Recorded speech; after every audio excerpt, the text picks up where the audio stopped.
Toutes ces catégories de personnes qui viennent d'être diagnostiquées. Ah oui, oui, si on vous a dit que vous souffrez de diabète, d'hypertension artérielle, de gouttes, de cholestérol, de triglycérides, peu importe, si vous avez les pieds qui gonflent, peu importe de quoi vous souffrez, donc ça affecte votre manière de vous nourrir.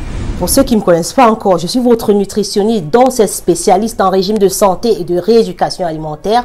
Et je suis surtout là pour vous dire comment, de par vos régimes, vous pouvez trouver un moyen de prendre plaisir par rapport à votre nouvelle vie. Je voudrais vous dire que c'est pas une sentence, c'est pas comme si le ciel vous est tombé dessus et que désormais ce que vous mangez est devenu un calvaire.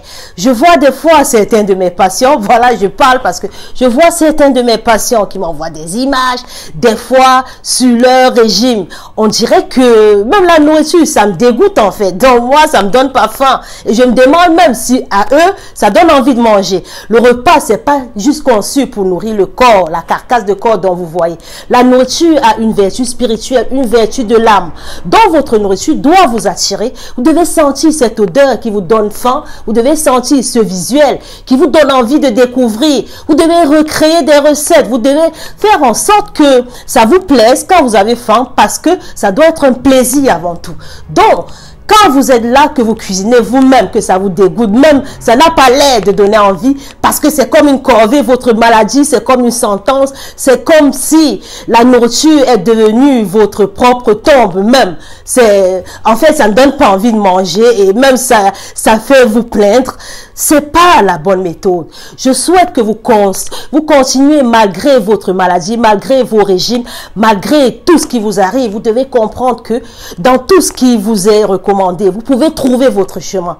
Des fois, je me refuse même de prononcer le mot régime parce que juste en disant régime, certains sont déjà dans ce blocage psychologique parce qu'ils rentrent dans une sphère où moi-même je suis perdue parce que quand je vois les repas qu'ils ont fait, si je dis par exemple le poulet, haricots verts ou un bouillon, ils vont me faire quelque chose d'insipide qui ne donne même pas envie de regarder. Donc déjà pour vous, si c'est une corvée de manger, comment voulez-vous que vous puissiez même, que ça puisse réagir sur vous?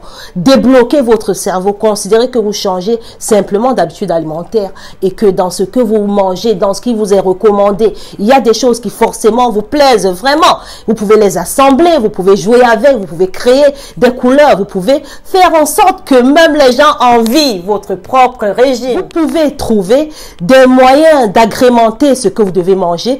Vous pouvez trouver dans ce qui vous est recommandé, ce qui est bien pour votre santé, des choses même, comment vous devez les constituer de telle sorte que ça vous plaise vraiment. Mais je dis vraiment que vous prenez plaisir au point où d'autres même qui passent vous envient par rapport à ce que vous mangez. Donc c'est ce que je souhaite pour vous. À bientôt.